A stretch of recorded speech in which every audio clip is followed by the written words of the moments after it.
ओ मेरे सोना रे सोना रे सोना रे। ओ फिर हमसे न उलझना, नहीं लट और उलझन में पड़ जाए। और वो साहब जो थे वो शायद इनसे थोड़े सीनियर ही थे उम्र में, और इन्हें बड़े प्यार से सोना सोना सोना कहते थे। उनके हर जुमले में, हर सेंटेंस में लफ्ज़ सोना का इस्तेमाल ज़रूर होता था शम्मी जी के लिए। हाउ आर यू सोना, कैसे हो सोना, जा रहे हो सोना, बाय बाय सोना। ये सोना कुछ इतने प्यार से वो कहते थे कि शम्मी जी को ये सोना सुनना बहुत ही पसंद आने लगा, और ये शब्द उनकी शख्सियत का मानो हिस्सा बन ओ मेरे सोना रे सोना रे सोना रे।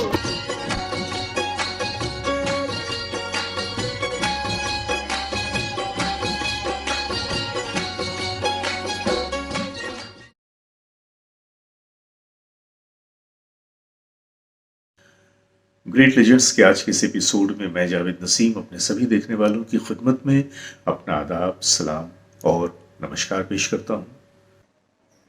और आज हम बातें करेंगे 1966 में बनने वाली बेहतरीन म्यूजिकल फिल्म तीसरी मंजिल की। प्रोड्यूस किया था नासिर हुसैन ने, डायलॉग्स और स्क्रीन प्ले भी उन्होंने ही लिखे थे। इस फिल्म को डायरेक्ट किया था विजय आनंद जी ने, देवानंद के भाई।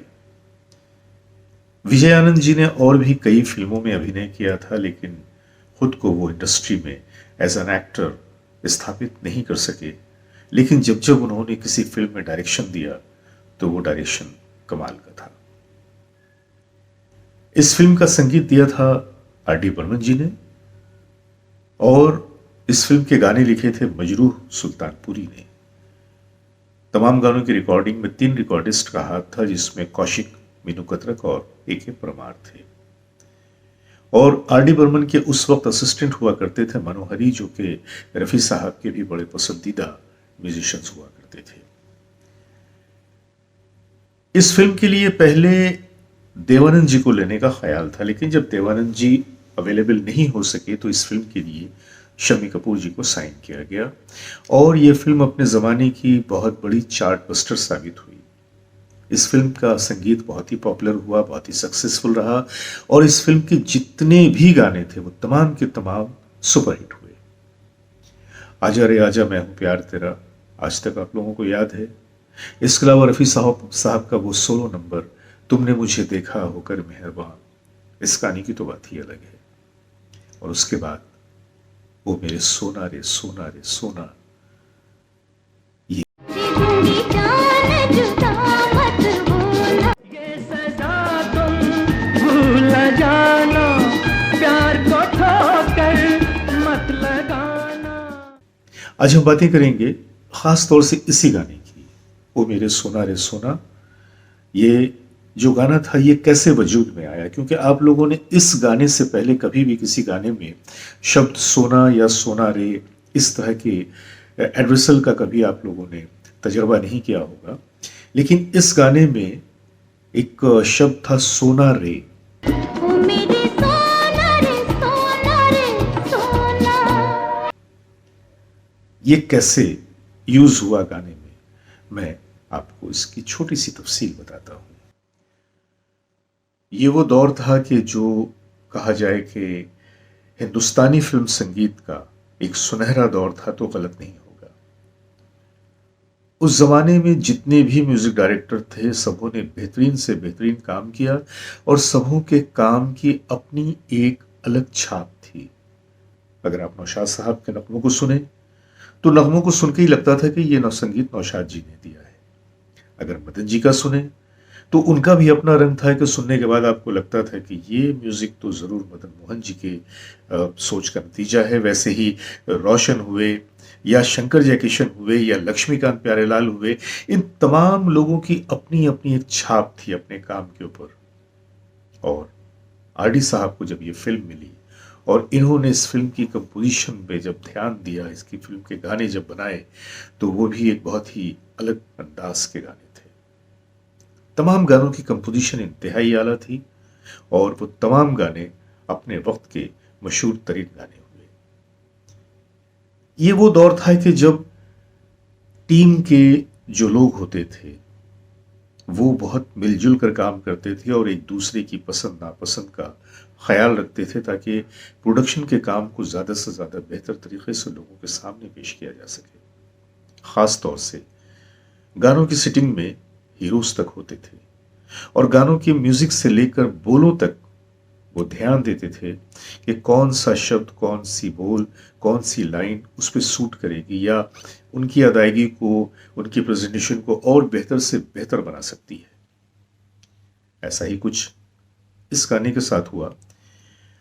इस गाने को गर्चे पहले देवानंद जी साइन करने वाले थे लेकिन वो अनअवेलेबल रहे, वो अवेलेबल नहीं हो सके, तो उनकी जगह पे शम्मी कपूर जी को लिया गया। फिल्म की शूटिंग स्टार्ट हुई लेकिन दुर्भाग्यवश गीता बाली जी जो कि शम्मी कपूर जी की धर्मपत्नी थी उनका देहांत हो गया और इस वजह से इस फिल्म की शूटिंग 3 महीनों तक स्थगित रही।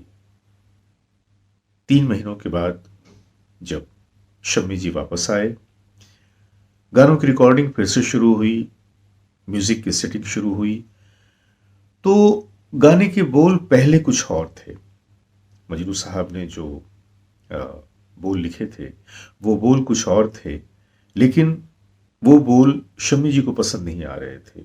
गाने की जो शुरुआत थी वो उन्हें पसंद नहीं आ रही थी, तो उन्होंने मजनू साहब से कहा कि ये जो गाना है, इस गाने में मैं चाहता हूं कि इसकी जो पहली लाइन है उसको थोड़ा सा आप चेंज करें और कुछ ऐसा करें कि जो बहुत ही स्ट्राइकिंग हो और कुछ बहुत ही नया नया सा लगे।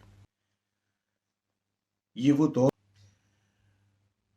तो मजनू साहब सोचने लगे कि भाई इस लाइन की जगह में पहली जो लाइन होगी वो क्या लिखी जाए।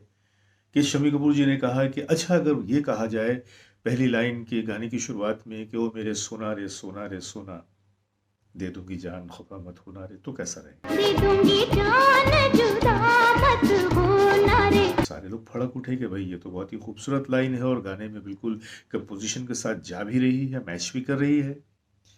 लिहाजा इसी लाइन को फाइनल कर लिया गया और रिकॉर्डिंग भी इसी लाइन के साथ हो गई।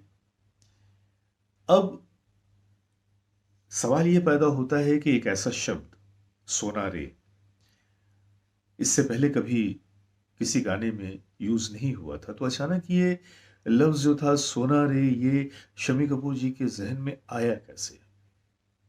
होता है ना कि हर चीज के पीछे कोई ना कोई एक इंस्पिरेशन होती है, कोई वजह होती है, तब जाकर वो चीज लोगों के सामने आती है।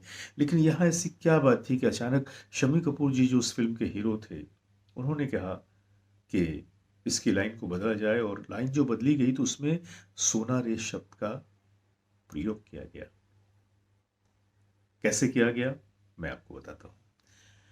उस जमाने में रेस का शौक तकरीबन तमाम बड़े लोगों को होता था और बहुत ज़्यादा ही होता था और ख़ास तौर से हमारी इंडस्ट्री के जितने भी हीरोज़ थे उसमें हीरोइंस भी शामिल थीं, डायरेक्टर्स प्रोड्यूसर्स भी शामिल थे। वो अक्सर व बेशतर रेस कोर्स से आया करते थे। शम्मी कपूर जी भी रेस के बड़े शौकीन थे और अक्सर व बेशतर वो भी बॉम्बे रेस कोर्स से आया करते थे। वहां पे उनकी मुलाकात एक साहब से हुआ करती थी जो कि सिद्धि थे और उनका नाम मुरली चेला रमानी था।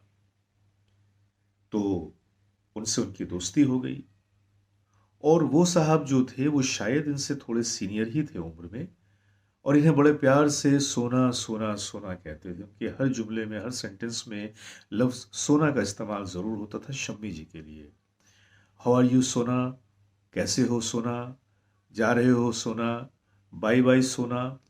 ये सोना कुछ इतने प्यार से वो कहते थे कि शम्मी जी को ये सोना सुनना बहुत ही पसंद आने लगा और ये शब्द उनकी शख्सियत का मानो हिस्सा बन गया और उन्हें बहुत अच्छा लगता था। मतलब ये जो लफ्ज़ सोना था ये इनके जहन में जाकर कहीं ना कहीं बस गया था। इसलिए जब इस गाने की बात आई और पहले लाइन को जब चेंज करने की बात आई जहाँ पे आशा पारेख बहुत ही दुलार से, बड़े प्यार से उनको पुकारती हैं, मुखातिब करती हैं, तो वही कहती हैं ओ मेरे सोना रे सोना रे सोना, दे दूंगी जान जुदा मत होना, या कहीं पे खफा मत होना। ओ मेरे सोना रे सोना रे सोना। तो इस तरह से ये गाना वजूद में आया और बहुत ही पॉपुलर हुआ। फिल्म के डांस डायरेक्टर थे हरमन बेंजामिन और तमाम गानों की कोरियोग्राफी हरमन बेंजामिन सर ने की थी, लेकिन जब इस गाने की बात आई तो शम्मी कपूर जी ने कहा कि मैं इसके स्टेप्स आशा जी के साथ मिलकर खुद तय करना चाहता हूं, और ऐसा ही हुआ। शम्मी कपूर जी ने आशा पारेख जी को कन्विंस किया कि हम इस गाने के स्टेप्स आपस में सेट कर लेते हैं, और उन्हीं के सेट किए हुए स्टेप्स पे इस गाने की शूटिंग हुई। और जैसा कि आप जानते हैं कि अपने ज़माने में बनने वाली ये फिल्म आज तक लोगों के दिलो दिमाग में ताज़ा है, और ये सिर्फ और सिर्फ अपने संगीत के और बहुत ही बेहतरीन संगीत के हवाले से। रफ़ी साहब की आवाज़ तो यूं बहुत ही खूबसूरत थी ही थी, लेकिन इस फिल्म के गानों में रफ़ी साहब की आवाज़ में जो शुखी नज़र आती है, जो ताजगी नज़र आती है, जो खूबसूरती नज़र आती है, उसका तो कहना ही क्या। तो ये थी आज की छोटी सी कहानी, जो फिल्म तीसरी मंजिल के उस गाने के मुताल्लिक़ थी कि जिसमें वो गाना सोना रे सोना रे सोना दे दूंगी जान जुदा मत होना, इसके बारे में हमने बात किया कि ये सोना शब्द का इस्तेमाल कैसे हुआ। आज के लिए इतना ही, मिलते हैं किसी छोटी सी कहानी के साथ अगले एपिसोड में। जब तक के लिए अपने दोस्त को इजाज़त दीजिए। आदाब, सलाम, नमस्कार। के ये सुर्खी लबों की उतर जा